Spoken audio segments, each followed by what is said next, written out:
2013 ခုနှစ်စက်တင်ဘာလ25ရက်ဓမ္မပညာသင်တန်းရက်တို့မှတ်စဉ်နှစ်သုတ္တနအနှစ်ချုပ်ဘာသာရမဟာသတိပဋ္ဌာန်တုတ်နေ့လယ်ပိုင်းပို့ချခြင်း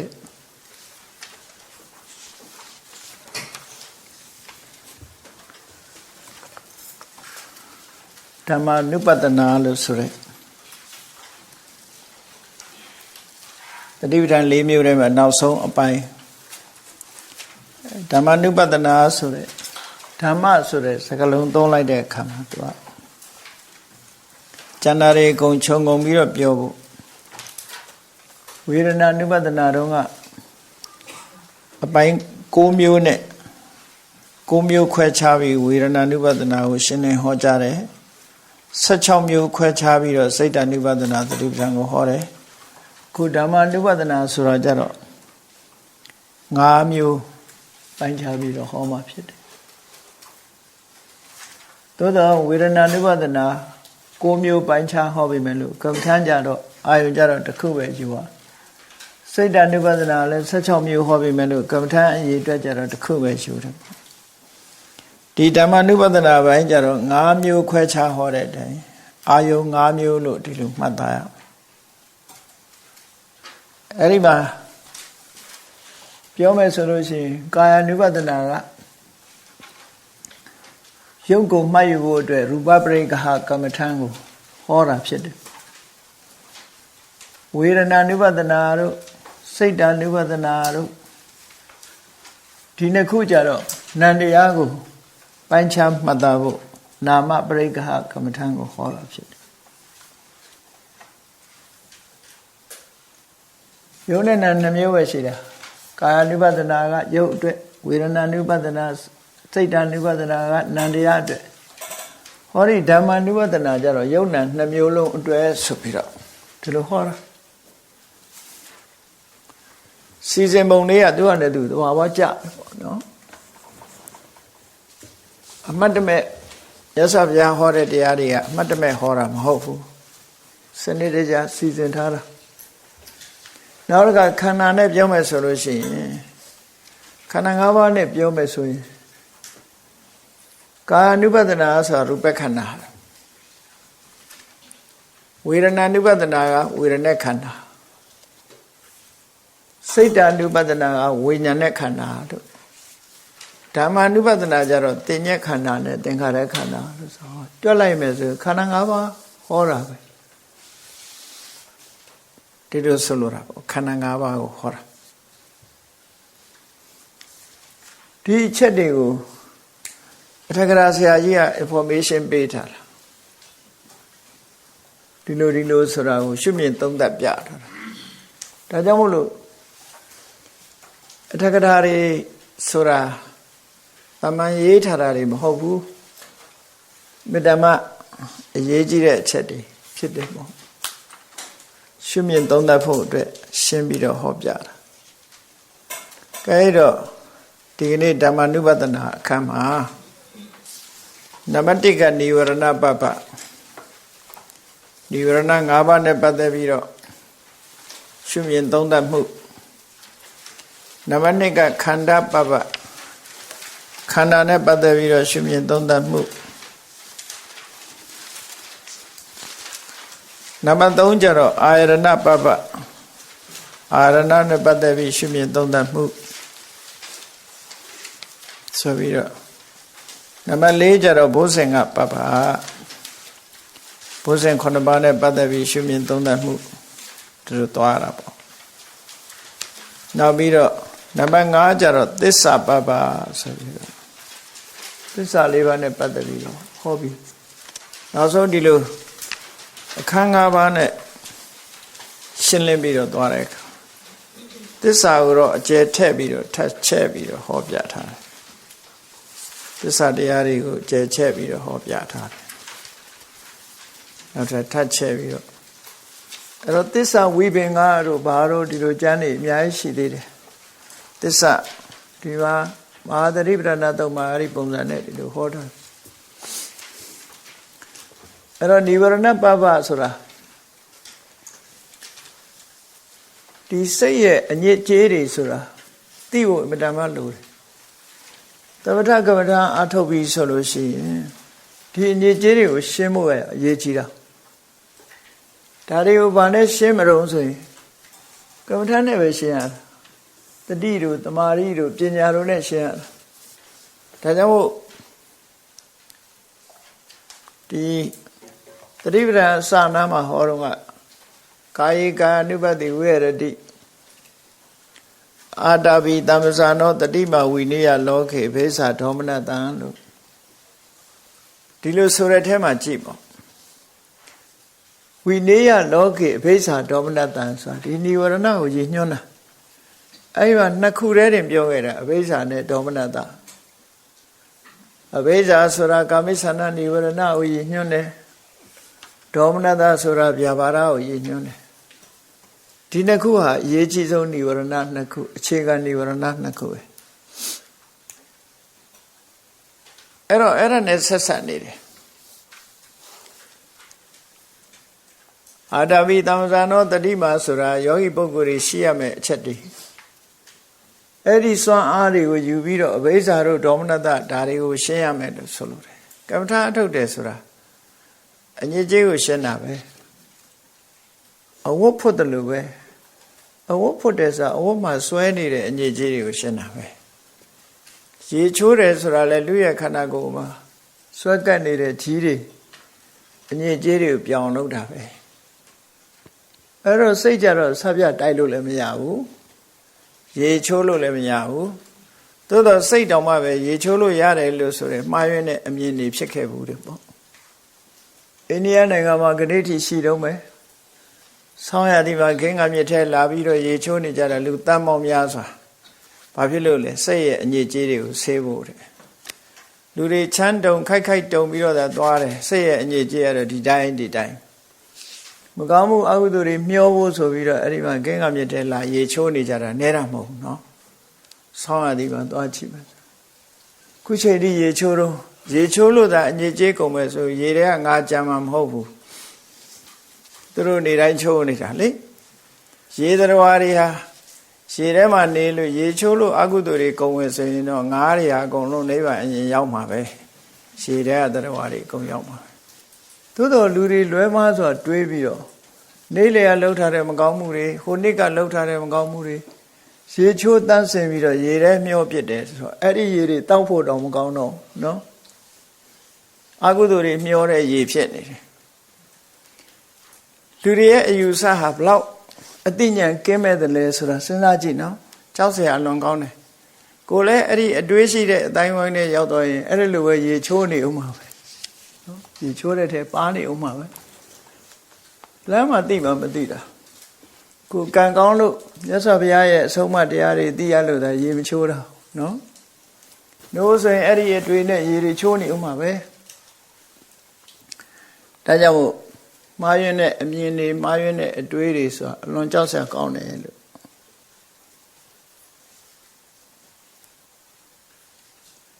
အဲ့တော့တကယ်အညစ်အကြေးစိတ်ရဲ့အညစ်အကြေးဆိုတာဘာတွေလဲလို့ဆိုရင်ခုပြောတဲ့និဝရဏတရားတွေပဲ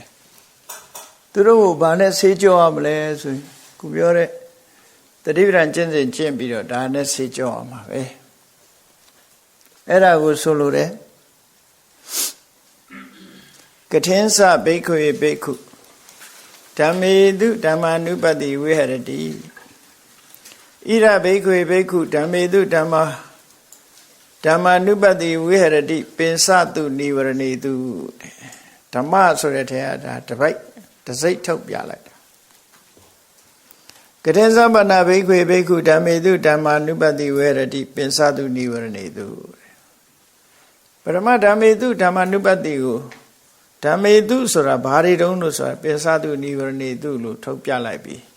ဘယ်လိုလဲဆိုတာကိုမေခွန်းထပ်ထုတ်တယ်နော်ကဲတော့ပိုက်လေးကအတိပ္ပယ်တော့မခဲရင်ဘူးစကလုံးတွေကလည်းခဏခဏတွေ့တဲ့စကလုံးတွေပဲဘိက္ခွေယဟန်တို့ကထင်စဘယ်သို့လင်ဘိက္ခုယောဂီယဟန်သည်ဓမ္မေတုဓမ္မတို့၌ ဓမ္မနုပတိဓမ္မဟုအဖန်မှန်ရှုလျက်ဝိရတိနေသည်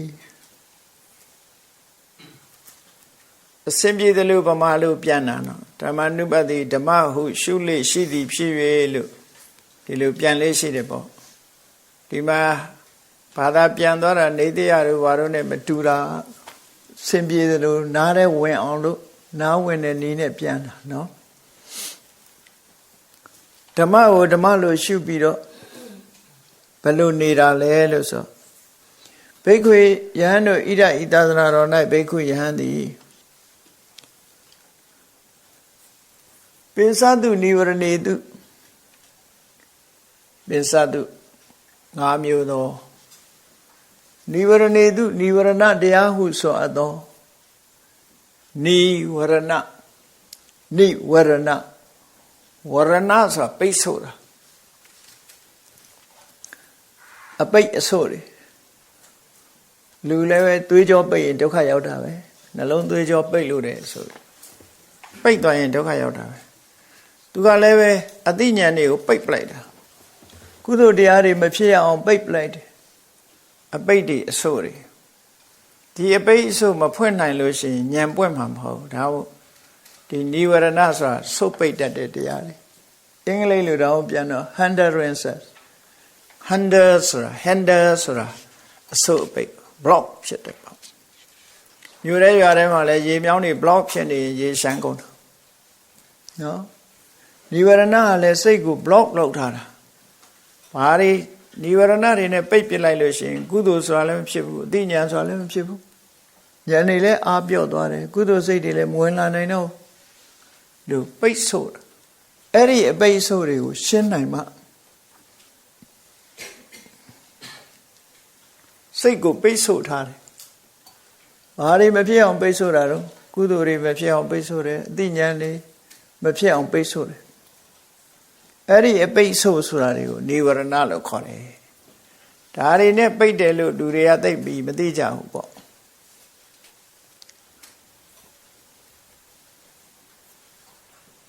ကိုယ်တို့ဘာလို့ရိုက်ကြည့်ရင်တော့နှလုံးသွေးကြောပိတ်နေတယ်သိတာပဲနော်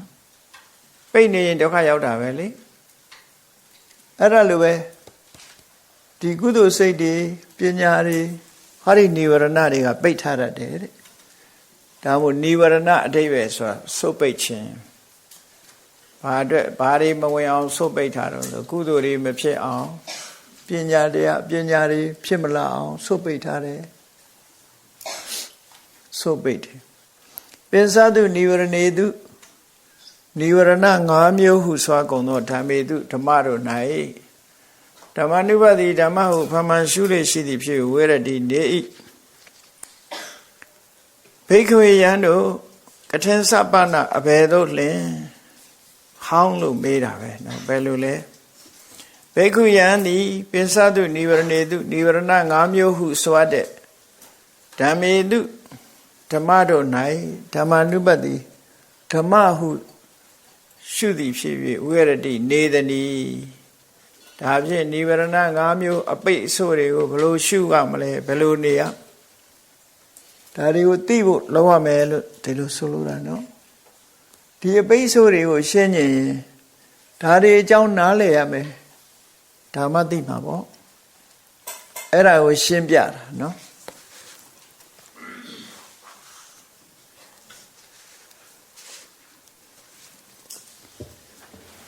ဣဒဘိက္ခွေဘိက္ခုတန္တံဝါအစ္ဆတံကမိစ္ဆနံအဋ္ဌိမေအစ္ဆတံကမိစ္ဆန္တောတိပါဇာနာတိဒါတစ်ပိုက်တစ်ချောင်းပိုက်အတန္တံဝါအစ္ဆတံကမိစ္ဆနံနတ္ထိမေအစ္ဆတံကမိစ္ဆန္တောတိပါဇာနာတိဒါတစ်ချောင်းပိုက်သိရမယ့်အချက်တွေ1 2ဟာလား3ယထာသအနုပ္ပန္နတကမိစ္ဆနတဥပ္ပန္နောဟောတိတင်္စပါဇာနာတိ4ယထာသဥပ္ပန္နတကမိစ္ဆနတပဟာနံဟောတိတင်္စပါဇာနာတိ5ယထာသပဟိနတကမိစ္ဆနတအာယတေအနုပ္ပါဒောဟောတိတင်္စပါဇာနာတိချက်5ချက်သိအောင်လုပ်ရမယ် ကာမိဆန္ဒနဲ့ပတ်သက်ပြီးတော့အချက်၅ချက်ကိုသိအောင်ကြိုးစားအောင်ဒီလိုဆိုလို့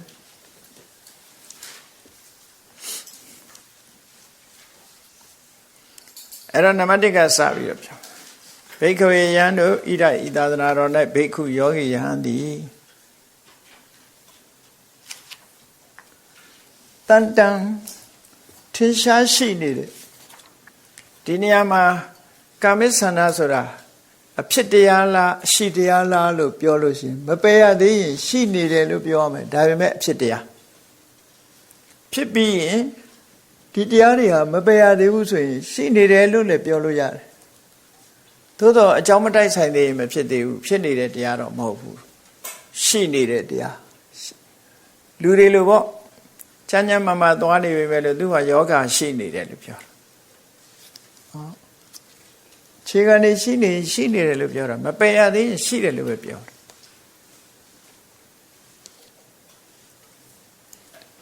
အဲ့တော့ဒီမှာလည်းပဲတန်တန်ရှိနေတယ်ဆိုတာဘယ်လိုရှိတာတုံးဆိုခဏခဏဖြစ်တယ်ဒီတရားဟာကိုယ်တဏ္ဍာမှာခဏခဏဖြစ်တယ်အာယုန်နဲ့တွေ့တိုင်းလို့ဖြစ်လာတတ်တယ်အဲ့ဒါလို့မကြဖြစ်လာတတ်တဲ့တရားဟာရှိတဲ့တရားလို့ဒီနေရာမှာတန်တန်ရှိနေသေးတာမပယ်ရသေးဘူးဘယ်တော့မှမဖြစ်တော့ဘူးဆိုဖယ်ပြီးသားဖြစ်သွားပြီမရှိတော့ဘူးလို့ဒီလိုပြောဒါကြတော့မပြတ်ခဏခဏဟောဒီလောဘဆိုတာဖြစ်တယ်အဲ့ဒီခဏခဏလောဘဆိုတဲ့ဖြစ်နေလို့သူကရှိတယ်လို့ပြောတာ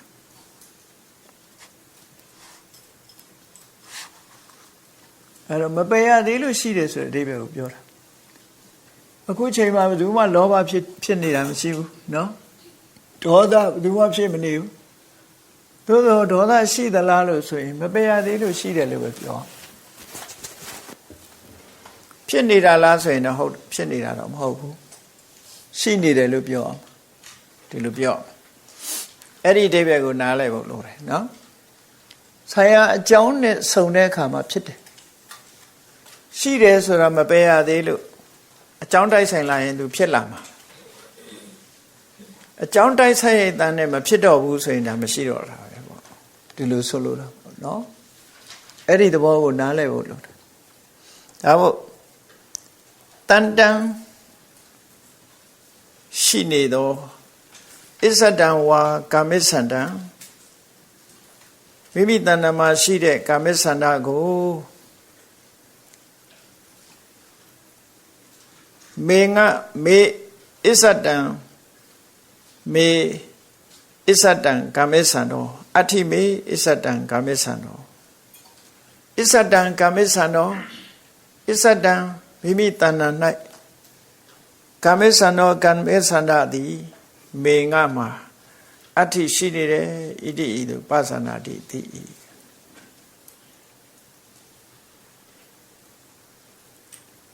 သို့မဟုတ်မေငါတဏ္ဍာမှာငါဤမေငါဤတဏ္ဍာမှာအစ္ဆဒံကာမိဆန္ဒောအစ္ဆဒမှာဖြစ်တဲ့ကာမိဆန္ဒသည်အဋ္ဌိရှိနေ၏ရှိနေတယ်ငါတဏ္ဍာမှာ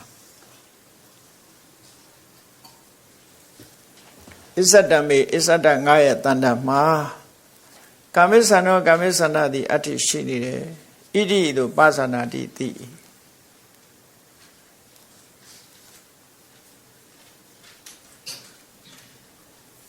အဲ့တော့လောဘဆိုတာအာယုန်နဲ့တိုက်ဆိုင်နေဒီလောဘတွေကဖြစ်နေလို့ရှင်အေးငါတဏ္ဍာမှာလောဘရှိနေပါလားလို့ဒီလိုပြောရှိနေပါလားလို့သိတဲ့အချိန်မှာတော့ဖြစ်နေတာမဟုတ်ဘူးနော်ဖြစ်နေတာမဟုတ်ဘူးဒါကြောင့်ငါတဏ္ဍာမှာကာမိဆန္ဒရှိနေပါလားလို့ဒီလိုသိရအတ္တန္တံဝါအစ္ဆတံကာမိဆန္ဒအတ္တန္တံမရှိတော့အစ္ဆဒံမိမိတဏ္ဍာ၌နော်အတန္တံမရှိသောကာမိဆန္ဒဝါကာမိဆန္ဒကိုလည်းမေငါဤအစ္ဆဒံအစ္ဆဒတဏ္ဍာ၌ကာမိဆန္ဒောကာမိဆန္ဒသည်နတ္ထိမရှိဣတိဤသို့ပသနာတိတိမရှိဘူးဆိုတာမဖြစ်လို့လည်းမရှိဘူးလို့ပြောလို့ရတယ် ဖယ်ရှားပြီးဖြစ်လို့လည်းမရှိဘူးလို့ပြောလို့ရတယ်နှစ်ခုပေါ့နော်ခုချိန်မှာမရှိလို့မရှိဘူးလို့လည်းပြောလို့ရတယ်နော်ခုချိန်မှာမဖြစ်လို့မရှိဘူးလို့လည်းပြောလို့ရတယ်လုံးဝဖယ်ရှားပြီးဖြစ်လို့မရှိဘူးလို့လည်းပြောလို့ရတယ်ဆိုတော့လုံးဝဖယ်ရှားပြီးဖြစ်လို့ဆိုတာကြတော့အနာဂံရဟန္တာကြမှာဖြစ်မှာလုံးဝဖယ်ရှားတဲ့အဆင့်မေငါဤအစ္ဆဒံ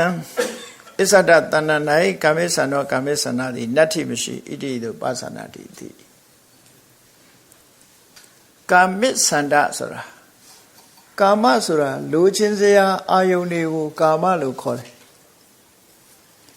အဲ့ဒီလိုချင်စရာအာယုန်တွေကိုသန္တလိုချင်နေတဲ့တဏှာလိုချင်စရာအာယုန်တွေကိုလိုချင်နေတဲ့တဏှာကာမေသန္တ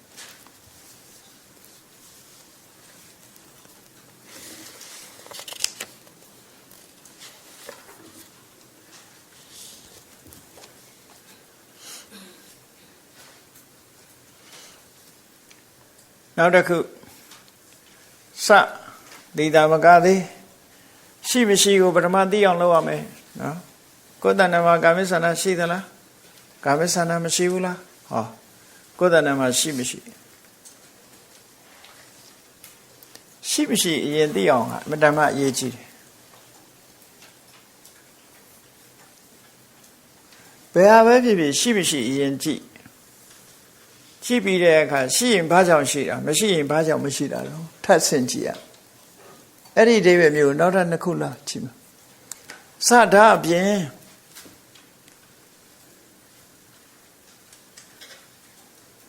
ယထာအကျဉ်းကြောင်းကြောင့်အကျဉ်းကြောင်းတရားကြောင့်အနုပ္ပန္နတမဖြစ်သေးတော့ဖြစ်မလာသေးတော့ကာမိသန္နတကာမိသန္န၏ဥပ္ပါရောဖြစ်ပေါ်လာခြင်းသည်ဟောတိဖြစ်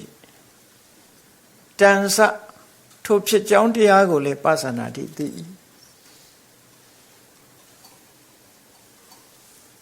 ပထမကာမိသန္နရှိတယ်မရှိဘူးသိအောင်လုပ်ရမယ်ပထမဒုတိယပထမရှိတယ်ဆိုတာသိအောင်လုပ်ရမယ်ရှိတယ်ဆိုတာရှိသလားဆိုတာသိအောင်လုပ်ရမယ်ဒုတိယမရှိဘူးလားဆိုတာသိအောင်လုပ်ရမယ်တတိယကာမိသန္နာကဘာကြောင့်ဖြစ်လာတာလဲဆိုအကြောင်းတရားကိုသိအောင်လုပ်ရမယ်တဲ့စဒအပြင်ဥပ္ပန္နတဖြစ်ပေါ်လာသောကာမိသန္တကာမိသန္နာဤယထာအချင်းကြောင်းဖြင့်ပဟာနံဖယ်ရှားမှုသည်ဟောတိဖြစ်တင်စထိုဖယ်ရှားနိုင်တဲ့အကြောင်းတရားကိုလည်းပါဇာနာတိသိရမည်ဖြစ်လာတဲ့ကာမိသန္နာဘာနဲ့ဖယ်မလဲဟုတ်လားဖယ်နိုင်တဲ့အကြောင်းတရားကိုလည်းသိရမယ်မဖြစ်သေးတဲ့ကာမိသန္နာဘာကြောင့်ဖြစ်လာတာလဲအကြောင်းတရားကိုလည်းသိရမယ်ဖြစ်ပြီးသားကာမိသန္နာကိုဘာနဲ့ဖယ်မလဲဖယ်ရမှာကိုလည်းသိရမယ်ဒီလိုဆိုလိုတယ်နော်နောက်တစ်ခုစထားပြင်ယထာအချင်းကြောင်းဖြင့်ပိဏတဖယ်ရှားပြီးတော့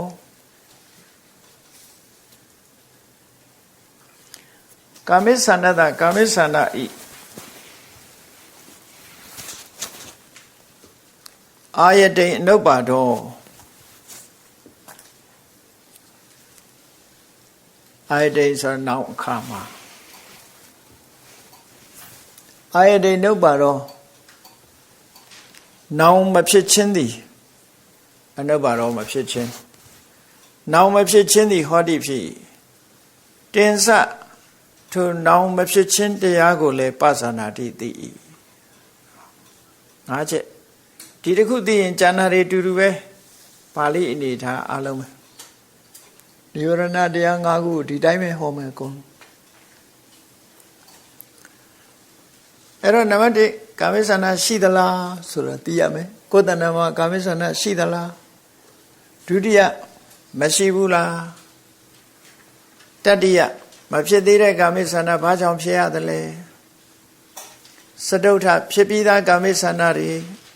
ကိုဘာနဲ့ပယ်မလဲနော် ပင်စမ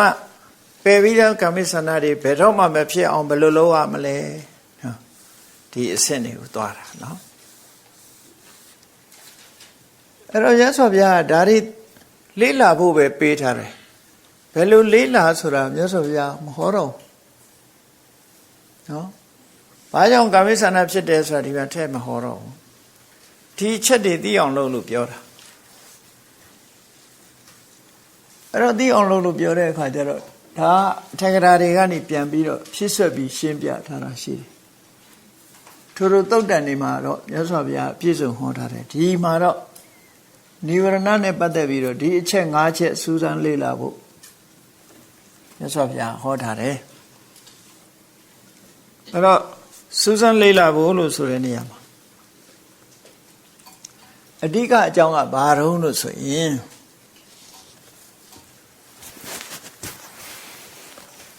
ကာမေဆန္ဒရှိသလားမရှိဘူးလားဆိုတာကတော့ကိုယ့်ကိုစမ်းသပ်ကြည့်ရမယ်ဒါကတော့နော်ကာမေဆန္ဒရှိသလားမရှိဘူးလားတော့မှန်ထောင်ကြည့်ရမှာတော့မဟုတ်ဘူးဉာဏ်နဲ့ကြည့်ရမှာကာမေဆန္ဒရှိသလားမရှိဘူးလားကြည့်လိုက်ကိုယ်တဏ္ဍာမှာရှိမှန်းနဲ့မရှိမှန်းသိဖို့သိပြီးတဲ့အခါမှာဒီကာမေဆန္ဒမဖြစ်လာသေးတဲ့ကာမိဆန္ဒဘာကြောင့်ဖြစ်ပြီးတော့လာရတယ်လဲအကြောင်းကဘာလဲဆိုတာကြတော့မြတ်စွာဘုရားကထို့သုတ်တန်တွေမှာဟောထားရှိတယ်သူပနိမိတ်တတဲ့တင့်တယ်သောအာယုတင့်တယ်သောအာယုကိုအလှအပတွေပေါ့နှစ်သက်စရာတင့်တယ်တဲ့အာယုနေတင့်တယ်တဲ့အာယုံလို့ဆိုတဲ့နေရာမှာပြောမယ်ဆိုလို့ရှိရင်မျက်စိကမြင်တော့လဲလှတာပါတာနားကကြားတော့လဲตาရတာနှာခေါင်းနဲ့ကနမ်းတော့လဲမွေးကြိုင်တာလျှာကလည်းအရသာကောင်းတာနော်ခန္ဓာကိုယ်ကထိတော့လဲအထီးကျွေကောင်းတာအဲ့ဒါတွေဟာတင့်တယ်တဲ့အာယုန်တွေပဲလို့ဒီလိုပြောသူပတင့်တယ်တဲ့အာယုန်နမိတ်တင့်တယ်တဲ့အရာစိတ်ထဲမှာတင့်တယ်လို့ထင်လာတဲ့အာယုန်သူပဆိုတာတင့်တယ်ဆိုတကယ်တင့်တယ်တာတကယ်ကောင်းတာတကယ်ကောင်းတယ်လို့လူတွေကလည်းပဲထင်တတ်သေးတယ်လေကောင်းတာလည်းကောင်းထင်သေးတယ်ဒါဘုရားစကားပါလေကိုထင်ခရင်ရွှေနန်းကိုကြိုက်ရင်ကောင်းနေတာတွင်းသည်ကြိုက်တဲ့လူကမှုေးတယ်မကြိုက်တဲ့လူကနန်း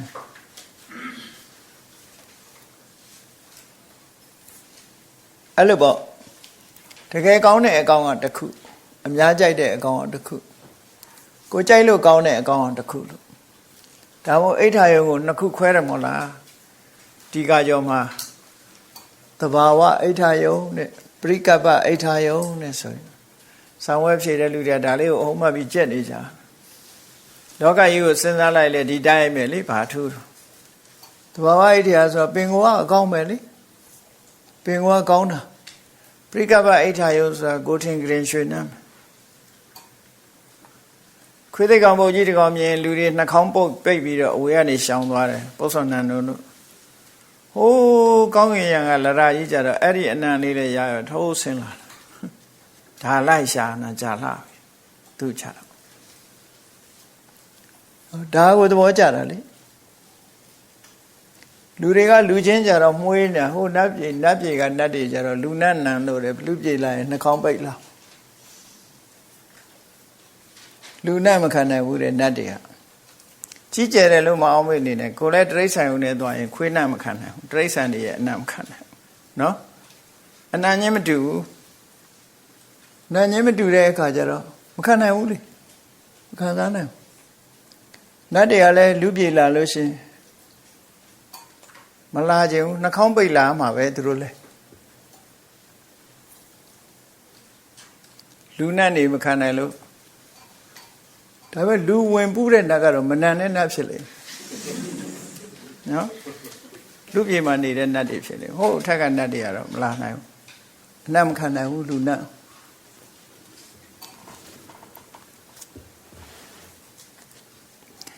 အဲ့တော့ဒီမှာကြည့်ပေါ့သူဘနိမိတ်တာသူဖ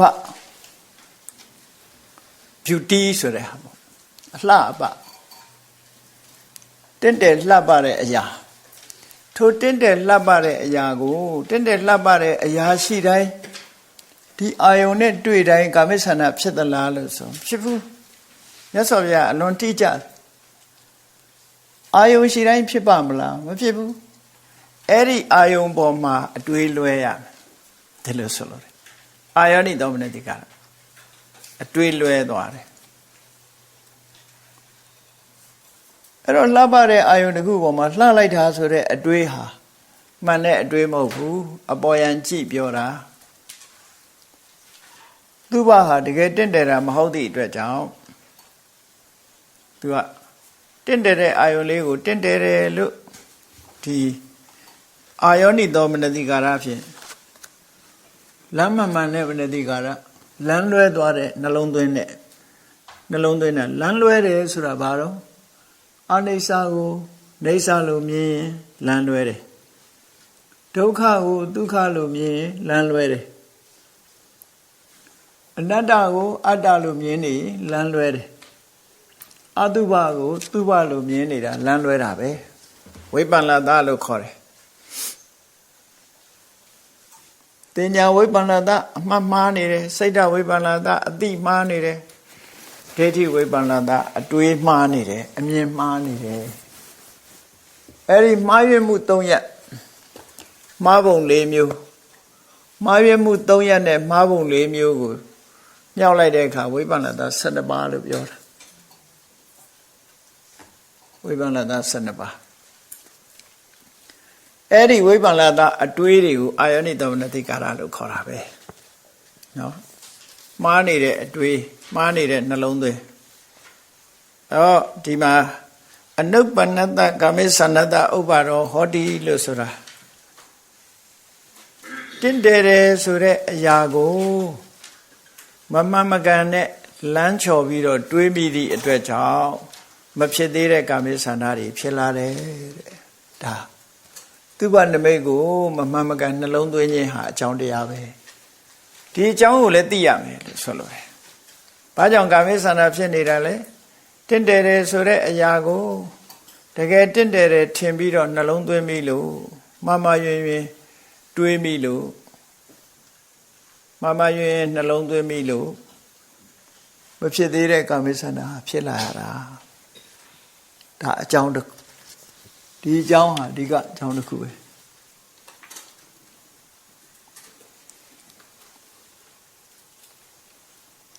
ဒါဖြင့်ဖြစ်လာတဲ့ကာမိသန္နကိုဘယ်လိုဖယ်ရမလဲဖယ်ခြင်းအကြောင်းကတော့ဘာလို့ဆိုရင်မတင့်တယ်တာကိုရှာကြံချိပြီးတော့မတင့်တယ်တာကိုမှန်ကန်တဲ့နှလုံးသွင်းမှုနဲ့မတင့်တယ်ဘူးလို့မှန်ကန်တဲ့နှလုံးသွင်းမှုနဲ့နှလုံးသွင်းလိုက်လို့ရှိရင်အတုပနိမိတ်မှာယောနိသောမနတိကာရပေါ့မတင့်တယ်တဲ့အာယုံပေါ်မှာအာယုံကိုမှန်ကန်တဲ့အမြင်နဲ့မှန်ကန်တဲ့အမြင်ဆိုတာမတင့်တယ်တာကိုမတင့်တယ်ဘူးလို့မြင်တာအဲ့ဒီမှန်ကန်တဲ့အမြင်နဲ့ကြည့်လိုက်တဲ့အခါမှာဖြစ်လာတဲ့ကာမိသန္နဟာပျောက်သွားတယ်ဒါလည်းအကြောင်းပဲထပ်ပေါက်အဲ့ဒါပဲလူတွေမှာလူချင်းချင်းတွေ့တဲ့အခါမှာလှလိုက်တာဆိုတဲ့အတွေးတွေတွေးလာဒါနဲ့ပတ်သက်ပြီးတော့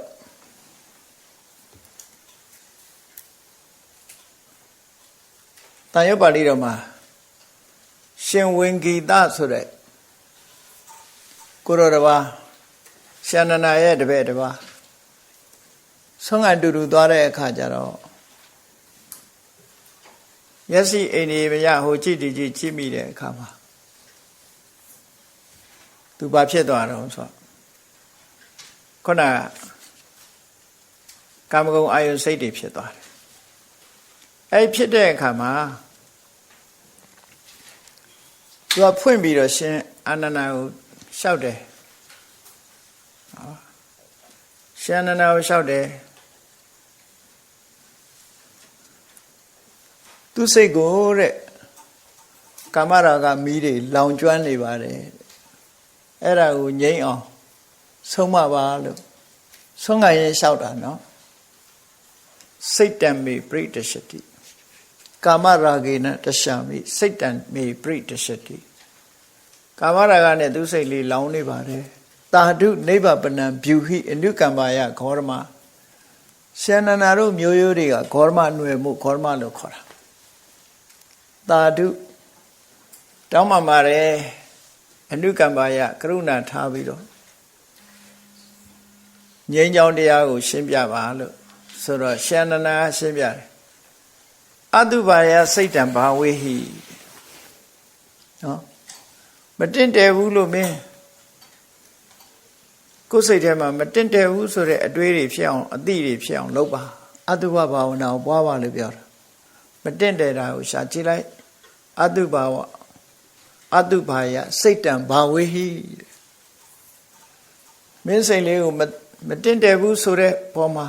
အာယုံပြုတ်ပြီးတော့တိုးပွားအောင်လုပ်လိုက်မာနာနုတယမောဇဟ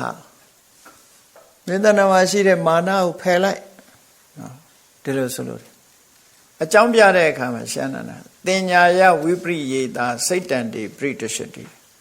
မင်းအမှတ်လွဲသွားတာတဲ့မလှတာကိုလှတယ်မတင့်တယ်တာကိုတင့်တယ်တယ်လို့သွားပြီးတော့မှတ်လိုက်တာကိုအဲ့ဒီတင်ညာကြီးအမှတ်ကြီးလွဲသွားသည့်အတွက်ကြောင့်ဒီစိတ်တွေပေါ်လာတာဒါကြောင့်မို့အမှတ်ပြန်မှတ်လိုက်လို့ပြောတာမတင့်တယ်တာတွေကိုရှားကြံပြီးတော့ကြည့်လိုက်အဲ့ဒါဆိုရင်ငြိမ်းသွားလိမ့်မယ်ဒီကာမိဆန္ဒကိုပြောတာနော်ကာမိဆန္ဒကိုပြောတာကာမိဆန္ဒဖြစ်လာလို့ရှိရင်ဒီနည်းနဲ့ပဲဖြေရှင်းရမယ်လို့ပြောတာဒါမဖြစ်လာပြီးတဲ့ကာမိဆန္ဒကိုဘယ်လိုဖြောက်ရမလဲပျောက်ခြင်းရဲ့အကြောင်းကတော့ဘာလဲလို့ဆိုရင်ကာမိဆန္ဒပျောက်ဖို့ရအတွက်အတုပဘာဝနာပွားရမယ်လို့ဒီလိုဆိုလို့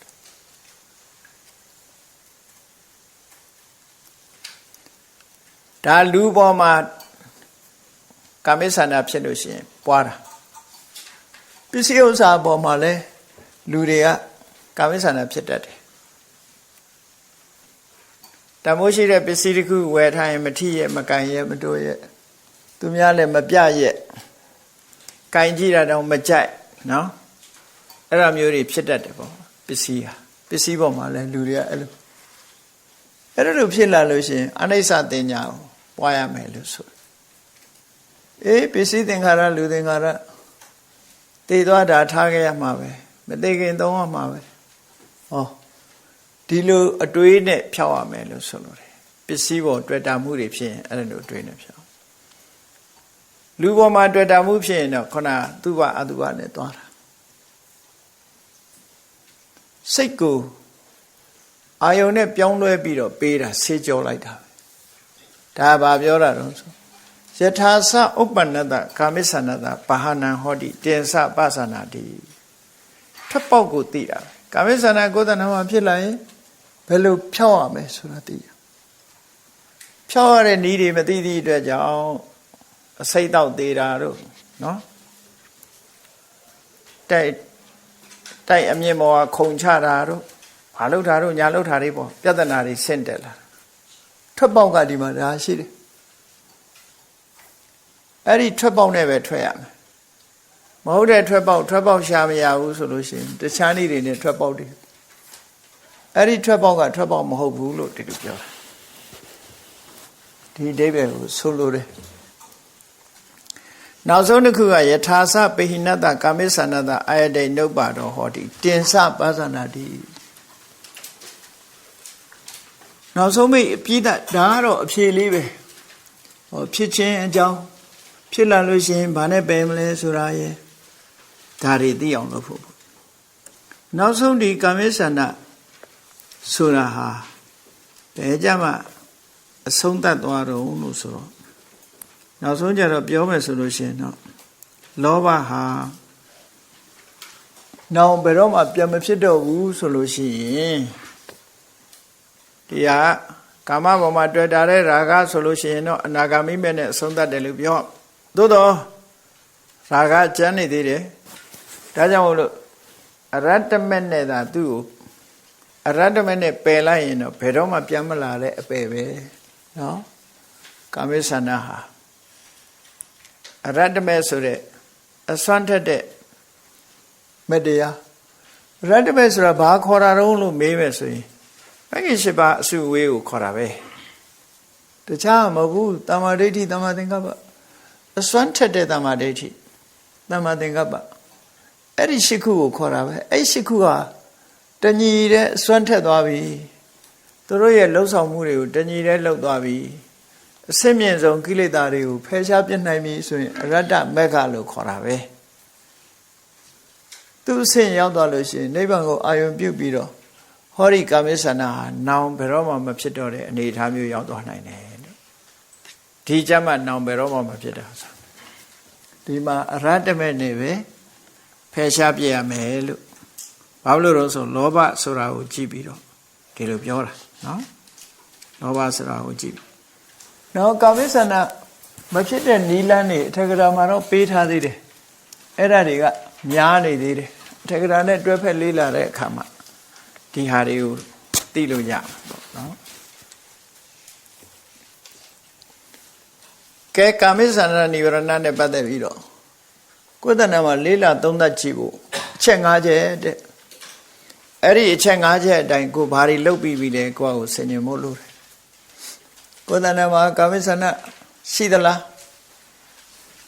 နံပါတ်1နံပါတ်2မရှိဘူးလားနော်မဖြစ်သေးတဲ့ကာမိဆန္ဒဘာကြောင့်ဖြစ်နေရတာတော့နံပါတ်3နံပါတ်4ဖြစ်တဲ့ကာမိဆန္ဒဘာနဲ့ဖယ်မလို့နံပါတ်5ဘာနဲ့အပြည့်သက်ဖယ်မလို့ဟောဘာနဲ့ဖယ်မှအပြည့်သက်ဖယ်တယ်လို့ပြောရမလို့ဒီ5ချက်ကိုသိအောင်လုပ်ပါလို့ဒါအင်တမအကျိုးရှိတာကိုဟုတ်တယ်လောကလူတွေဟာဒီမရှိတာတဲ့မသိတာခက်စွာလို့မသိလို့ဘာလုပ်လို့လောရမှာမသိတာနော်ကိုယ်တဏ္ဍာမှာကာမိဆန္ဒရှိသလားမရှိဘူးလားမှမသိရင်ဘာတွေသွားသိတော့မှာတော့မသိတော့ဘူးဒီလိုဆိုလိုတာပေါ့နော်ကဲနောက်တစ်ခုသွားမယ်တန်တံဝါအစ္ဆတံနောက်တစ်ခုအစ္ဆတံမိမိတဏ္ဍာ၌တန်တံရှိနေသောဗျာပါဒံဝါဗျာပါဒကိုလည်းမင်္ဂာဤအစ္ဆတံအစ္ဆတတဏ္ဍာမှာဗျာပါရောဗျာပါဒသည်အဋ္ဌိရှိနေဣတိဤသို့ပါသနာတိတိတစ်ချက်နောက်တစ်ခါ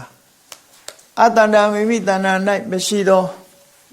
အစ္ဆတံမိမိတဏ္ဍာ၌အတ္တန္တမရှိသောအစ္ဆတံမိမိတဏ္ဍာ၌အတ္တန္တမရှိသောဗျာပါဒံဝါဗျာပါဒကိုလည်းမင်္ဂာဤအစ္ဆတံအစ္ဆတတဏ္ဍာ၌ဗျာပါရောဗျာပါဒသည်နတ္ထိမရှိဣတိဤသို့ပါသနာတိတိတချောင်းပိုက်သတ္ထောသတ္တအပြင်ယထာအကျဉ်းကြောင်းကြောင့်အနုပ္ပန္နတမဖြစ်သေးသောဗျာပါဒတဗျာပါဒဤဥပ္ပါရောဖြစ်ပေါ်လာမှုသည်ဟောတိဖြစ်၏တင်စထိုဖြစ်ကြောင်းတရားကိုလည်းပါသနာတိသိ၏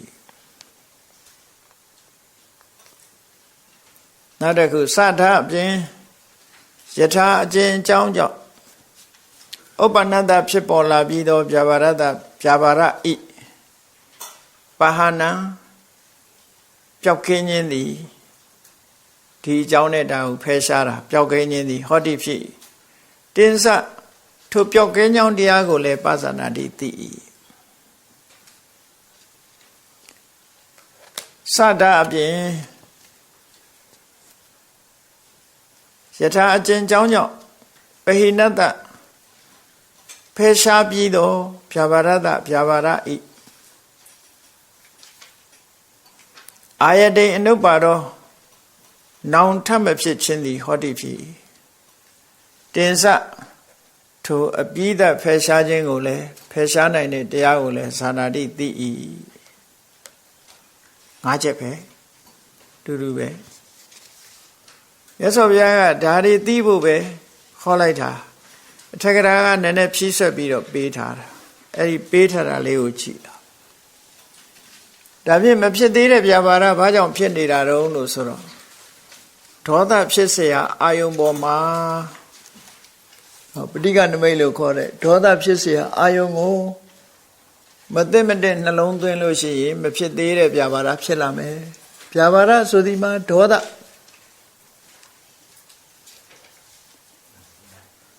ဖြစ်လာလို့ရှိရင်စိတ်ဟာပုံပြက်သွားတယ်စိတ်တင်ပုံပြက်တာမဟုတ်ဘူးရုပ်လည်းပုံပြက်သွားတယ်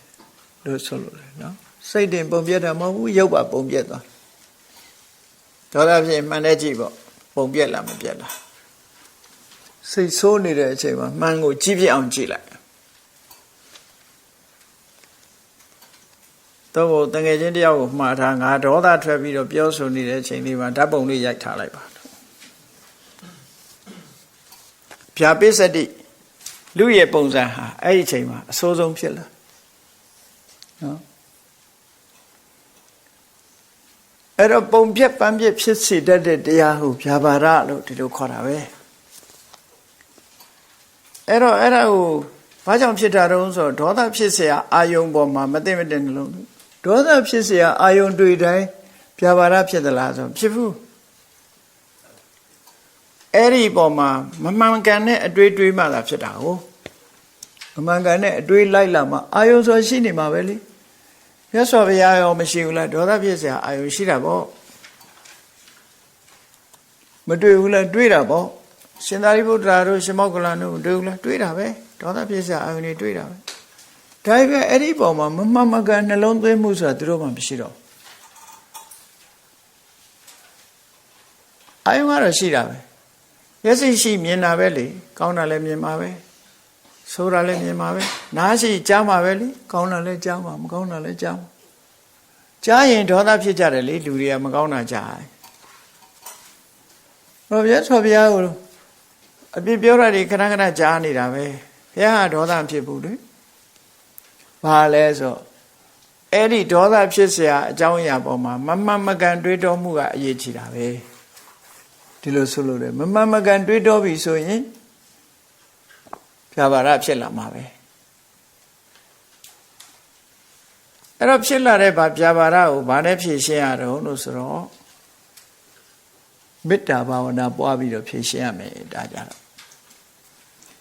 အကျိုးစီးပွားကိုလိုလားတဲ့စိတ်နဲ့ဖြည့်ရှင်းတယ်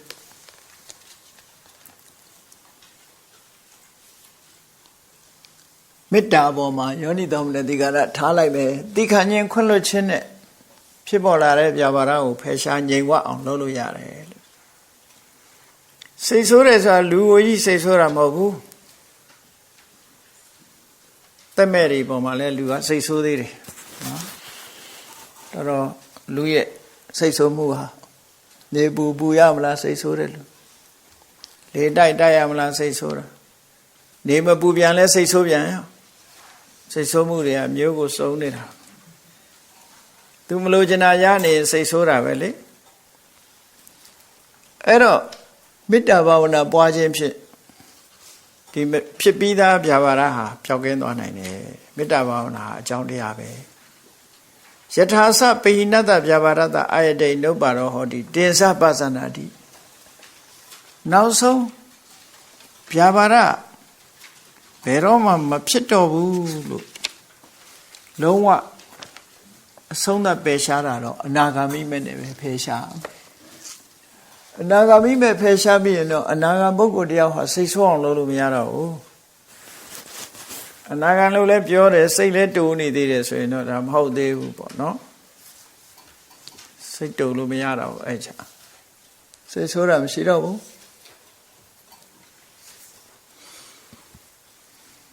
ကဲဒါဗျာပါဒနဲ့ပတ်သက်တာကဲဌိနမိတ်တာနဲ့ပတ်သက်တာလည်းဒီတိုင်းပဲလာမှာပဲတန်တံဝါအစ္ဆတံဌိနမိတ်တံအဋ္ဌိမေအစ္ဆတံဌိနမိတ်တံတိပါဇာနာတိအစ္ဆတံမိမိတဏ္ဍာ၌တန်တံထရှားရှိသောဌိနမိတ်တံဝါဌိနမိတ်တာကိုလည်းဌိနဆိုတာစိတ်ရဲ့ထိုင်မှန်မှုစိတ်ရဲ့လှုပ်ဆောင်နိုင်စွမ်းကင်းမှုမိတ်တာစေတသိက်ရဲ့ကာယရဲ့လှုပ်ဆောင်နိုင်စွမ်းကင်းမှုစိတ်ဓာတ်နဲ့ကာယဒီနှစ်ခုဌိနမိတ်တံဌိနမိတ်တာကိုလည်းမေငါဤအစ္ဆတံအစ္ဆတတဏ္ဍမှာဌိနမိတ်တံဌိနမိတ်တာသည်အဋ္ဌိရှိဣ ဣတိဣတုပါဇာနာတိတိအတ္တတံထင်ရှားမရှိသောအစ္ဆတံမိမိတဏ္ဍာ၌အတ္တတံထင်ရှားမရှိသောဌိနမိတ်တံဝါဌိနမိတ်တကိုလည်းဘေငါဤအစ္ဆတံအစ္ဆတတဏ္ဍာ၌ဌိနမိတ်တံဌိနမိတ်တသည်နတ္ထိမရှိဣတိဣတုပါဇာနာတိတိတချောင်းပိုက်နောက်တစ်ခုစဒါအပြင်ယထာအကျဉ်ကြောင်းကြောင့်အနုပ္ပန္နတမဖြစ်သေးသောဌိနမိတ်တတဌိနမိတ်တဤဥပ္ပါရောဖြစ်ပေါ်လာခြင်းသည်ဟောတိဖြစ်တင်စထိုဖြစ်ကြောင်းတရားကိုလည်းပါဇာနာတိသိ၏တချောင်းပိုက်စဒါဖြင့်ယထာအကျဉ်အကြောင်းကြောင့်ဥပ္ပန္နတဖြစ်ပြီးသောဌိနမိတ်တဌိနမိတ်တဤပါဟနံပြောက်ကင်းခြင်းသည်ဟောတိဖြစ်တင်စထိုအကြောင်းကိုလည်းပါဇာနာတိသိ၏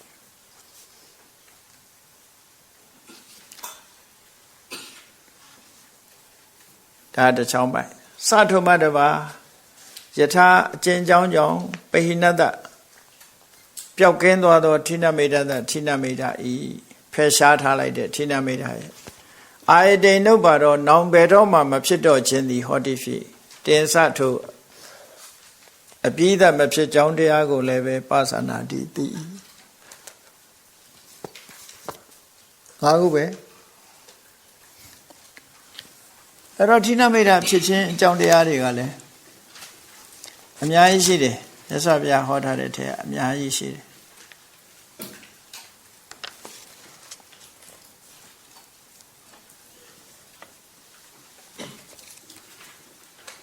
တက္ကရာဖြည့်ထားတဲ့ထဲမှာစားတဲ့အခါကျနင်းကန်စားရင်လည်းဌိနမိတ်တဖြစ်ခြင်းအကြောင်းတစ်ခုလောအပ်တဲ့ပုံမစားနဲ့ပေါ့လောဘကြီးရင်ကြိုက်လို့စားတာဘိုက်ကတင်းနေပြီစားတော့မယ်ကိုလောဘကိုမတတ်နိုင်လို့ရှင်ဘိုက်ကြီးပူလာအောင်စားတာနော်အစာရင်ကြီးပြည့်မောက်လာအောင်စားတာမျိုး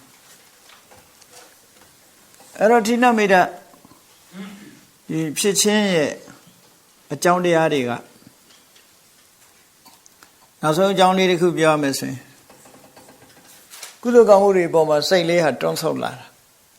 တွန်းဆုတ်လာမှုအဲ့ဒီတွန်းဆုတ်လာမှုပေါ်မှာတွန်းဆုတ်လာတာတို့ခုနအစားများတာတို့နောက်တစ်ခုကပြင်းတာတို့အပြင်းထူရင်လည်းဌိနမိတ်တဖြစ်တယ်တဲ့နော်အပြင်းမထူရဘူးပြင်းထူရင်လည်းဌိနမိတ်တဖြစ်တယ်ထမင်းစားလွန်အားကြီးရင်လည်းထမင်းစိတ်တက်ပြီးတော့ဌိနမိတ်တဖြစ်တယ်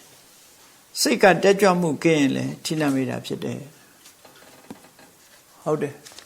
စိတ်မပါဘူးစိတ်ကတက်ကြွမှုကင်းရင်လည်းဌိနမိတ်တဖြစ်တယ်အဲ့ဒါတွေဟာဌိနမိတ်တဖြစ်ခြင်းအကြောင်းတရားတွေပဲဖြစ်ပြီးသားဌိနမိတ်တကိုဘာနဲ့ဖယ်မလို့ဘာကြောင့်ဌိနမိတ်တပျောက်သွားတယ်လဲဆိုရင်ဝီရိယပဲကြိုးစားအထောက်မှုကြိုးစားအထောက်မှုဝီရိယရှိလို့ရှိရင်ဖြစ်လာတဲ့ဌိနမိတ်တပျောက်ကွယ်သွားတယ်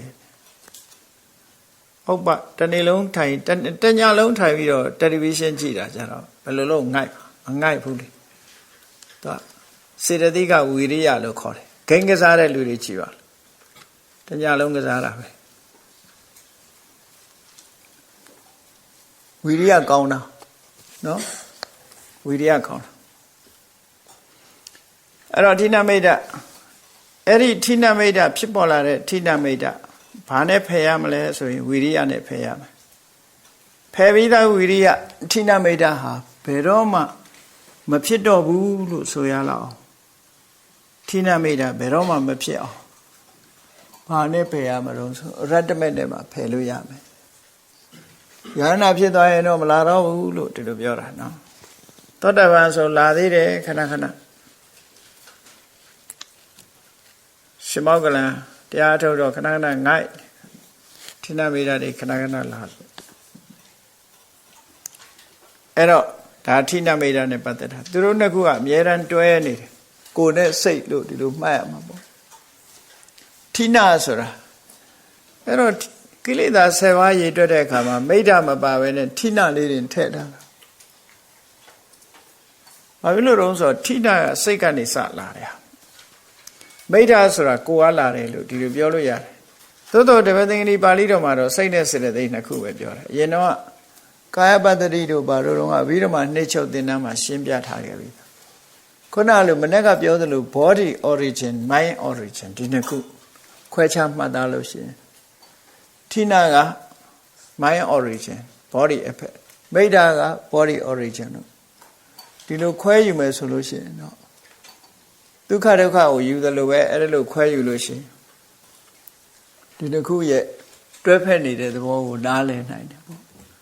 ကိလေသာထဲမှာဌိနပါပြီးတော့မိဒ္ဓမပါတာမိဒ္ဓကတချို့ကရုပ်လို့တောင်ပြောလာတယ်ဘာလို့လဲဆိုရင်မိဒ္ဓဖြစ်လာလို့ရှိရင်ခေါင်းကညိတ်လာသဘောကျလို့ခေါင်းညိတ်တယ်လို့မအောင်မိတ်လေနဲ့နော်အိတ်ငိုက်လို့ညိတ်တာ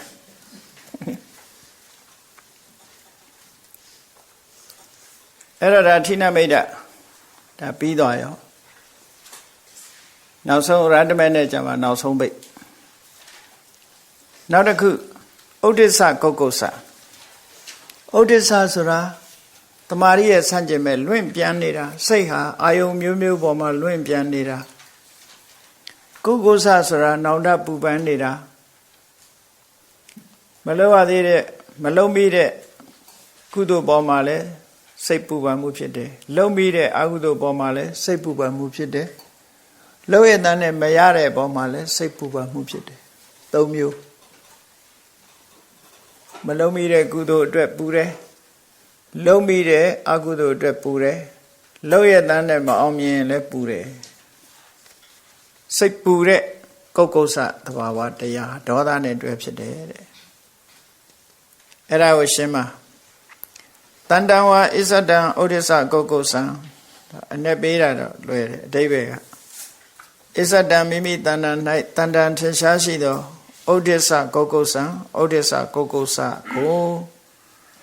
မေငါဣဇဒံဣဇဒတန်တံ၌ဩဒိစ္စကုက္ကုစ္စံဩဒိစ္စကုက္ကုစ္စသည်အဋ္ဌိရှိကုက္ကုစ္စံတိဣတိဤသို့ပါဇာနာတိတိခဏတိုင်းပဲနော်စကားလုံးလေးပဲပြောင်းတာဣဇဒံမိမိတဏ္ဍာ၌အတန္တံမရှိသောဩဒိစ္စကုက္ကုစ္စံဝါဩဒိစ္စကုက္ကုစ္စကိုလည်းမေငါ၏ဣဇဒံဣဇဒတဏ္ဍာမှာဩဒိစ္စကုက္ကုစ္စံဩဒိစ္စကုက္ကုစ္စသည်နတ္ထိမရှိဣတိသို့ပါဇာနာတိတိဤစဒါအပြင်ယထာအကျဉ်ကြောင်းကြောင့်အနုပ္ပန္နတမဖြစ်သေးသောဩဒိစ္စကုက္ကုစ္စသာဩဒိစ္စကုက္ကုစ္စ၏ဥပ္ပါရောဖြစ်ပေါ်လာမှုသည်ဟောတိဖြစ်တင်စထိုဖြစ်ကြောင်းတရားကိုလည်းပဲပဇာနာတိသိ၏စဒါအပြင်ယထာအကျဉ်ကြောင်းကြောင့်ဥပ္ပန္နတဖြစ်ပြီးသောဩဒိစ္စကုက္ကုစ္စသာဩဒိစ္စကုက္ကုစ္စ၏ပါဟနံပျောက်ကင်းခြင်းသည်ဟောတိဖြစ်တင်စထိုပျောက်ကင်းကြောင်းကိုလည်းပဇာနာတိသိ၏စဒါအပြင်ယထာအကျဉ်ကြောင်းကြောင့်ပိဏတပျောက်ကင်းသွားသောဩဒိစ္စကုက္ကုစ္စသာဩဒိစ္စကုက္ကုစ္စ၏အာယတိန်နှုတ်ပါတော့နောင်တဖန်ဖြစ်ပေါ်မလာခြင်းသည်ဟောတိဖြစ်တင်စထိုအကြောင်းကိုလည်းပါဇာနာတိသိ၏လို့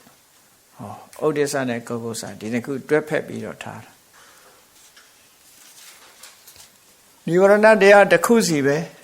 တစ်ခုစီပဲလို့စံကျင်မဲ့တွေတို့ဆောင်ရွက်မှုတွေတို့ဆိုတာတွေတူသည့်အတွက်ကြောင့်